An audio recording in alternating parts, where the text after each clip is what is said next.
Cuando un coche sufre un aparatoso accidente,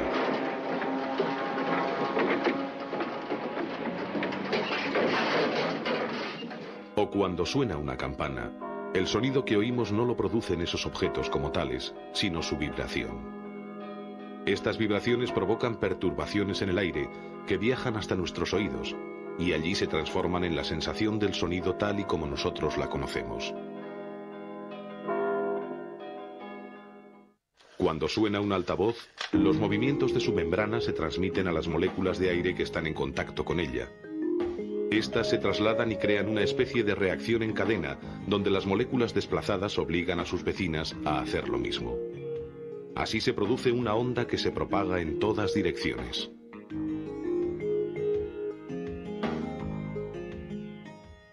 Si una superficie vibra con fuerza, el sonido es fuerte, es decir, tiene mayor intensidad. La intensidad y el tono de un sonido son dos de sus características más importantes.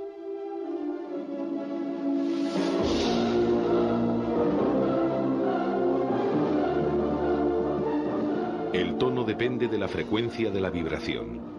Si la frecuencia es alta, es decir, si la vibración es rápida, el sonido es agudo. Si la vibración es lenta, el sonido es grave. La frecuencia del sonido se mide en hercios. El ser humano puede captar una franja muy amplia de sonidos que va de 20 a unos 20.000 hercios. El zumbido de una abeja tiene unos 30 hercios, mientras que el de un mosquito ronda los 18.000. Otros animales pueden percibir sonidos que nosotros no podemos oír. Este es el caso de los delfines o los murciélagos, que pueden captar ultrasonidos de hasta 200.000 hercios. El sonido no puede transmitirse en el vacío, porque en el vacío no hay moléculas que vibren y lo transmitan. Pero siempre que haya un medio, el sonido, igual que otras ondas de energía, se desplaza en una línea recta. Además, se refleja después de chocar contra una superficie como una pared y puede pasar a través de aberturas, como una ventana. Después se extiende en todas direcciones, lo que da la sensación de que los focos emisores son las aberturas. Sin embargo, el oído humano es tan preciso que por la pequeñísima diferencia en la recepción entre un oído y otro se puede precisar la procedencia de un sonido. El órgano del oído puede detectar una gran variedad de sonidos al mismo tiempo. En una fiesta podemos concentrarnos en lo que nos está diciendo la persona que tenemos enfrente, porque el cerebro selecciona los sonidos que nos interesan y descarta los demás. El oído es un órgano especialmente diseñado para captar las ondas sonoras con la mayor efectividad y trabaja las 24 horas del día, incluso cuando dormimos. Su estructura es compleja y delicada. Por eso se encuentra protegido por los huesos del cráneo. Está compuesto por tres partes principales: el oído externo, el oído medio y el oído interno. La oreja tiene la función de localizar y captar los sonidos, que luego concentra en el conducto auditivo, de unos 2,5 centímetros de longitud. En este conducto el aire se calienta para adaptarse a la temperatura corporal. Está tapizado por pelos y glándulas que segregan cerumen y retienen las partículas y bacterias que podrían ser peligrosas. La onda sonora recogida por la oreja recorre el canal auditivo y choca contra el tímpano, una membrana con un espesor parecido al de una hoja de papel. Al recibir la onda, el tímpano comienza a vibrar y transmite su movimiento a los tres huesecillos del oído medio: martillo, yunque y estribo.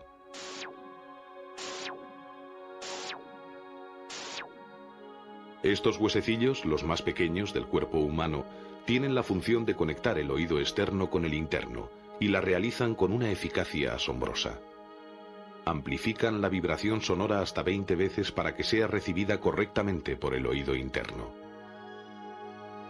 El oído medio está comunicado con el exterior a través de un tubo llamado trompa de Eustaquio, que conecta con la faringe y la nariz.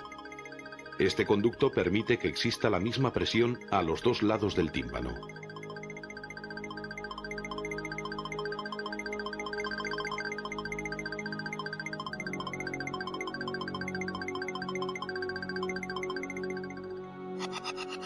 El oído interno es un complejo sistema de canales óseos y tubos membranosos en forma de caracol rellenos de líquido, donde las ondas sonoras se transforman en estímulos nerviosos.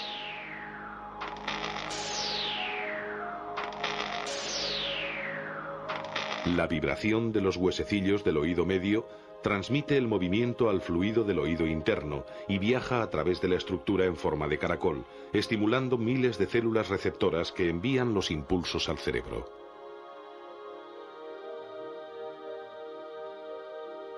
Además del caracol, en el oído interno también están alojados los órganos del equilibrio y de la posición, indispensables para un ser que anda sobre dos extremidades.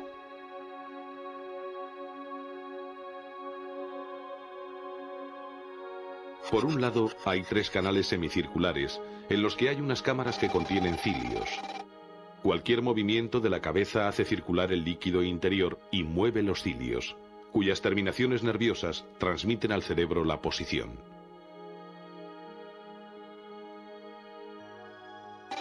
Otras cámaras perciben los cambios de la posición respecto a la gravedad. También contienen cilios, rodeados de una sustancia gelatinosa. Cuando ésta se mueve, se estimulan los cilios que transmiten estímulos al cerebro. Allí toda esta información se integra con los informes visuales para controlar la posición corporal. Cuando las informaciones no coinciden, se produce la sensación de vértigo. Prácticamente todos los animales pluricelulares tienen órganos específicos para controlar la posición de su cuerpo y su relación respecto a la fuerza de la gravedad.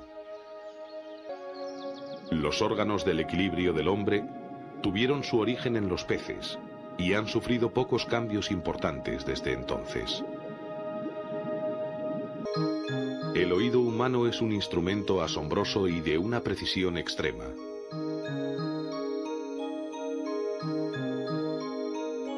Gracias a él podemos comunicarnos por medio del habla y nos permite disfrutar de la música.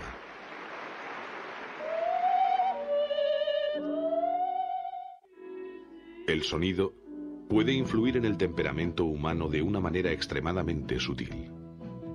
La música puede suavizar o excitar el ánimo y el ruido puede provocar desde el mal humor hasta la depresión grave.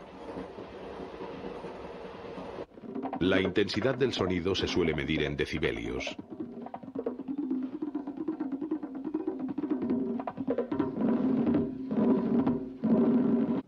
Una conversación tranquila tiene de 20 a 50 decibelios.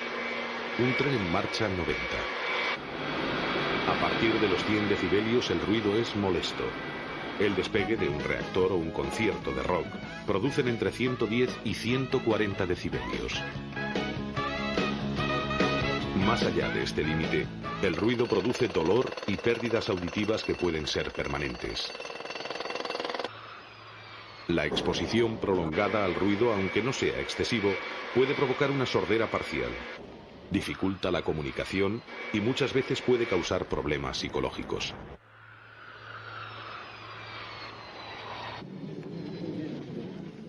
El ruido afecta al sueño, a la concentración y a la eficiencia.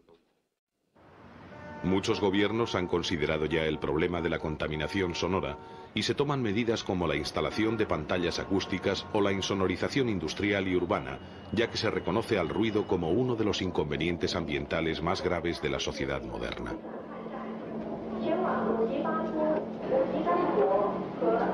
En la mayoría de los países desarrollados, los jóvenes han perdido capacidad de audición respecto a las generaciones precedentes, ya que pasan muchas horas escuchando música a un volumen excesivo.